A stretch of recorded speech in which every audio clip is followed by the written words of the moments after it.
کوئی بھی مسلمان ان کی گستاخی پر چپ نہیں ہو سکتا۔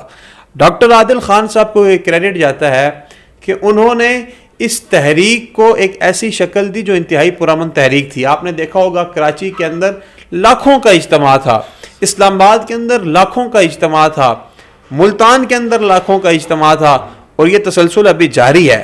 یہ لاکھوں افراد کو کنٹرول کرنے والا شخص ڈاکٹر عادل خان تھا، لیکن آج بڑی بدقسمتی سے یہ بات ہمیں کرنی پڑ رہی ہے کہ وہ ایک ایسا امن کا سفیر آج ہمارے اندر نہیں رہا۔ تو ڈاکٹر عادل خان شہید کا جو قتل ہے، ان کو ڈھونڈنا ریاست کی ذمہ داری ہے۔ ان قاتلوں کو، یہ وہ لوگ ہیں جنہوں نے ڈاکٹر عادل خان شہید کو قتل کر کے، امن کے اس سفیر کو قتل کر کے پاکستان کو ایک بار پھر آگ میں جھونکنے کی کوشش کی ہے۔ تو لہٰذا ضرورت اس امر کی ہے کہ حکومت فی الفور ڈاکٹر عادل خان شہید رحمہ اللہ تعالیٰ علیہ کے قاتلوں کو ڈھونڈے، اور یہ کوئی اندھے اور چھپے ہوئے قاتل نہیں ہے۔ آپ ٹریس کریں، سی سی ٹی وی فوٹیجز آپ کے سامنے آ چکی ہیں، پھر ان لوگوں کو ڈھونڈیں جن لوگوں نے اس فرقہ واریت کی ہوا کو فروغ دیا، اور پھر یہ وہی لوگ ہیں، ڈاکٹر عادل خان شہید کے قتل میں وہی لوگ شریک ہیں جس نے اس ملک کے اندر فرقہ واریت کی آگ کو بڑھایا، اور عادل خان شہید رحمہ اللہ تعالیٰ علیہ نے اس آگ کو ٹھنڈا کیا، ایک مدح صحابہ تحریک شروع کی۔ تو یہ وہی لوگ ہیں جنہوں کو اس مدح صحابہ تحریک سے مسئلہ تھا، انہوں نے ڈاکٹر عادل خان شہید رحمہ اللہ تعالیٰ علیہ کو قتل کیا۔ لیکن یہ بات صاف ہے کہ شہادتوں سے اور سانحات سے کبھی تحریکیں ڈوبا نہیں کرتی۔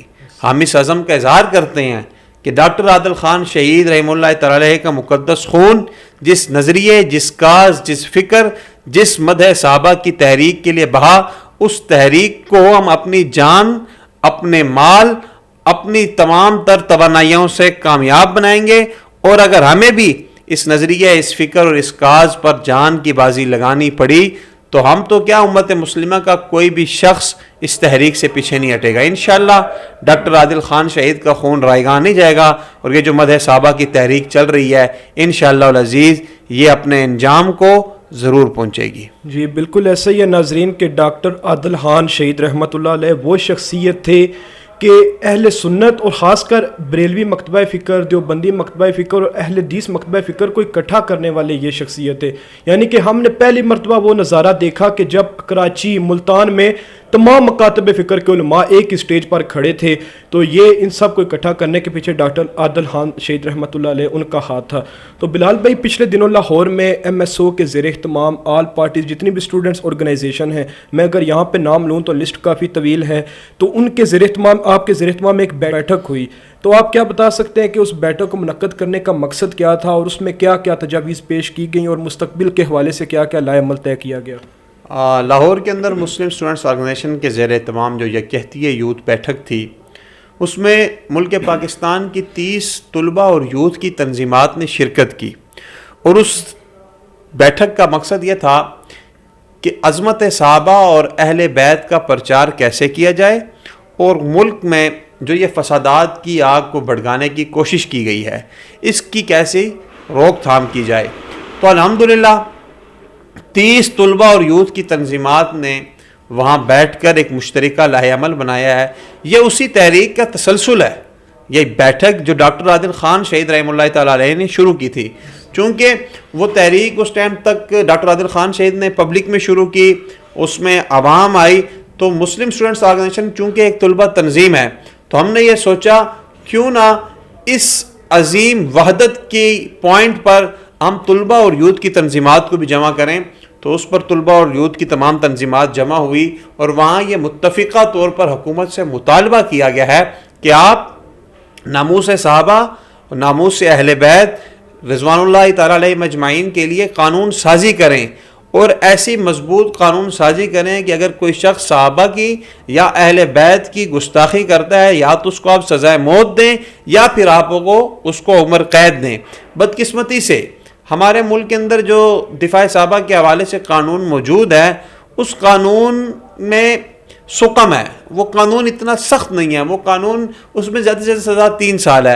اب آپ مجھے بتائیں، ایک شخص امت کی اساس کی گستاخی کرتا ہے اور وہ 3 سال بھی اگر جج چاہے تو 6 ماہ دے سکتا ہے، اس سے کم بھی دے سکتا ہے.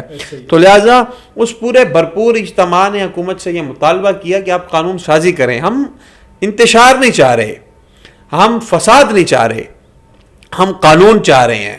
اور یہ ہمارا بنیادی آئینی جمہوری حق ہے کہ ہم قانون کا مطالبہ کریں. آج بھی ہم ہی قانون کا مطالبہ کر رہے ہیں کہ آپ مقدس شخصیات کی، مقدس مقامات کی، ان تمام چیزوں کے لیے آپ قانون سازی کریں. دیکھیں کتنی بڑی زیادتی ہے کہ آج مساجد کے اندر ڈراموں کی شوٹنگ ہو رہی ہے، گانوں کی شوٹنگ ہو رہی ہے. تو ان تمام چیزوں کے لیے چاہیے ہے کہ قانون سازی کریں اور ان مقدس جگہوں کی اور مقدس شخصیات بخصوص حضرات صحابہ کرام رضوان اللہ تعالی علیہم اجمعین کے گستاخان کو کیفر کردار تک پہنچایا جائے. بلال بھائی، پچھلے دنوں 2 دن پہلے کی بات ہے کہ حکومت پاکستان نے ٹک ٹاک کو ملک بھر میں بین کر دیا. آپ ایک نوجوان اسٹوڈنٹس کے لیڈر بھی ہیں، تو ہم دیکھ رہے تھے کہ پچھلے 2-3 سالوں سے اسٹوڈنٹ بہت زیادہ ٹک ٹاک پہ آ رہے تھے، کافی ان کو فیم بھی مل رہا تھا. لیکن لاہور کے ایک وکیل ہیں ایڈوکیٹ سر ندیم سرور صاحب، انہوں نے درخواست دائر کی تھی، تو جس کی وجہ سے ٹک ٹاک کو بین کیا گیا. آپ کیا سمجھتے ہیں کہ واقعی ٹک ٹاک کو بین ہونا چاہیے تھا یا یہ غلط اقدام کیا گیا؟ اس میں ہماری رائے تو یہ ہے کہ جو ٹک ٹاک پر بین لگایا گیا ہے، اس کے اسباب ڈھونڈے جائیں، اس کے محرکات ڈھونڈے جائیں. کیوں ٹک ٹاک پر بین لگایا؟ کیا محرکات تھے؟ کس وجہ سے ٹک ٹاک پر بین لگایا؟ دیکھیں، ایک وہ ہے نا ایپلیکیشن ہے، فیس بک ایپلیکیشن ہے، آپ کا واٹس ایپ ہے، اس کے علاوہ آپ کا ٹویٹر ہے اور انسٹاگرام ہے، بہت ساری ہے. لیکن اب ان کا مثبت استعمال جو ہے نا وہ ضروری ہے. میں انتہائی دلی دکھ سے کہتا ہوں کہ ٹک ٹاک پر مقدس شخصیات عطا کہ جناب رسالت مآب صلی اللہ علیہ وسلم، حضرات صحابہ اکرام، امہات المؤمنین کی گستاخیاں کی جا رہی تھی. بے حیائی کا وہ بازار ٹک ٹاک پر گرم کر دیا گیا تھا کہ جس کو مشرقی اقدار اور اسلام کبھی برداشت نہیں کرتا.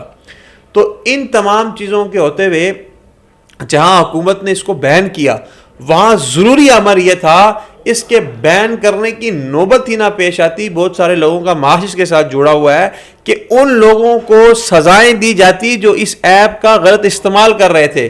ہمارے ہاں بدقسمتی سے اسباب کو، محرکات کو نہ ڈھونڈا جاتا ہے، نہ ان کو سزائیں دی جاتی ہیں، نہ ان کو کیفر کردار تک پہنچایا جاتا ہے. ہم ہمیشہ تصویر کے کو ایک الگ رخ سے دیکھتے ہیں. ہونا تو یہ چاہیے تھا کہ جو ٹک ٹاک بین ہوئی ہے، یہ جن لوگوں کی وجہ سے بین ہوئی ہے وہ آج تک قانون کی گرفت میں نہیں آ سکے.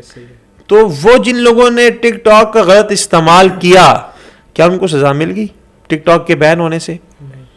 آپ نے بین کیا، ہم اس پر بھی آپ کو کچھ نہیں کہتے. ضرورت ہو گئی تھی، لازمی ہو گیا تھا اس چیز کو بین کرنا. لیکن ہمارا پھر وہی مطالبہ ہے کہ جن لوگوں کی وجہ سے آپ کو اس ایپلیکیشن کو بین کرنا پڑا، ان لوگوں کو کیفر کردار تک پہنچائیں، ان کو سزائیں دے تاکہ اوروں کے لیے عبرت ہو. کل کو کوئی نئی ایپلیکیشن آ جاتی ہے ٹک ٹاک سٹائل کی، تو پھر آپ دوبارہ اس کو بھی بند کریں گے. لہٰذا وہ کام کریں جو مثبت کام ہو، جس کام کا فائدہ ہو، اور ان لوگوں کو سزائیں دیں جن کی وجہ سے آج آپ کو یہ اپلیکیشن بند کرنا پڑی. بلال بھائی، لاسٹ سوال ہے میرا آپ سے، کر رہا ہوں کہ آپ ایک نوجوان لیڈر ہیں، بلکہ نوجوانوں کے لیے مشعل راہ بھی ہیں. تو آپ آج کل کے نوجوانوں کو ایک آخر میں کیا ان کو پیغام دیں گے، اور دوسرا ان کے والدین کو کیا پیغام دیں گے کہ واقعی ان کو جتنی طلباء تنظیمیں ان میں شامل ہونا چاہیے یا نہیں؟ بھائی بات ایسی ہے، میں بات کروں گا مسلم اسٹوڈنٹس آرگنائزیشن کی. ہم نے طلباء کے مسائل کے لیے ہر فورم پہ آواز اٹھائی ہے. آپ کو یاد ہوگا مشرف وقت میں نصاب تعلیم کے اندر وہ تبدیلیاں کی گئیں جو اسلام کے برخلاف تھی، تو مسلم اسٹوڈنٹس آرگنائزیشن نے ان تبدیلیوں کے راستے میں صف سکندری بری اور ان تبدیلیوں کو روکا. ٹھیک ہے، طلباء کے معاشی مسائل کے لیے MSO پاکستان نے پورا ایک ہیلپ ٹرسٹ کے نام سے ایک ادارہ قائم کیا گیا ہے جو طلباء کے معاشی مسائل کے حل کے لیے کوشش کرتا ہے. آپ کی فیسز ادا کرتا ہے طلباء کی، غریب اور نادار طلباء کو ہاسٹل کی سہولت فراہم کرتا ہے، اور سکولز میں جن بچوں کے پاس بکس نہیں ہوتی یا وہ ننگے پیر ہمارے یہاں المیہ ہے کہ بچے اس گرمی میں ننگے پیر سکول آتا ہے، تو ان سب کی مدد کے لیے MSO پاکستان نے ہیلپ ٹرسٹ کے نام سے ایک ادارہ قائم کیا ہے. تو لہٰذا جو مثبت کام کرنے والے لوگ ہیں ان کی پذیرائی ہونی چاہیے. طلبہ تنظیمات جو ہیں اگر تو وہ تنظیمات ہیں تو وہ کسی نظریے پر قائم ہیں، اور نظریاتی لوگ ہمیشہ معاشرے کی اصلاح کے لیے ہوتے ہیں. مسئلہ جو ہماری یونیورسٹیز کے اندر آ رہا ہے وہ لسانی گروہوں کی وجہ سے آ رہا ہے. جو لسانی گروہ بنے ہوئے ہیں مختلف علاقوں کے، تو لسانیت کا مسئلہ تو گلی محلوں میں بھی رہتا ہے. جب یہ لسانیت کا مسئلہ یونیورسٹیز میں لے کر آیا جاتا ہے، کالجز میں لے کر آیا جاتا ہے، تو وہاں مسائل بنتے ہیں. تو میرا طلبہ برادری سے بھی، طالب علم طبقے سے بھی یہ دستبستہ گزارش ہے کہ ہم اپنی توانائیوں کو مثبت وے میں ڈالیں. ہم آج کے نوجوان کو اسلام کے ساتھ جوڑیں، حضرات صحابہ کرام رضوان اللہ تعالی علیہم اجمعین کی مقدس جماعت کے ساتھ جوڑیں، تو آپ دیکھیں گے معاشرے کے اندر مثبت تبدیلیاں آئیں گی. تو ضروری ہے کہ وہ کام کیے جائیں جن سے معاشرہ پھلے بڑھے اور بڑھے. جی بہت شکریہ بلال بھائی. جی ناظرین، ہمارے ساتھ موجود تھے MSO پنجاب کے ترجمان بلال ربانی صاحب. بڑی اچھی گفتگو فرما رہے تھے نا، تو میں بہت زیادہ شکر گزار ہوں بلال ربانی صاحب کا. بہت اچھی گفتگو انہوں نے فرمائی، انہوں نے ہمیں ٹائم دیا. تو ناظرین، اگر آپ کو یہ ہماری ویڈیو پسند آئی ہے تو ہمارے چینل کو سبسکرائب لازمی کیجیے گا، ساتھ موجود بیل آئیکن کو ضرور دبائیے گا. بہت شکریہ. خدا حافظ.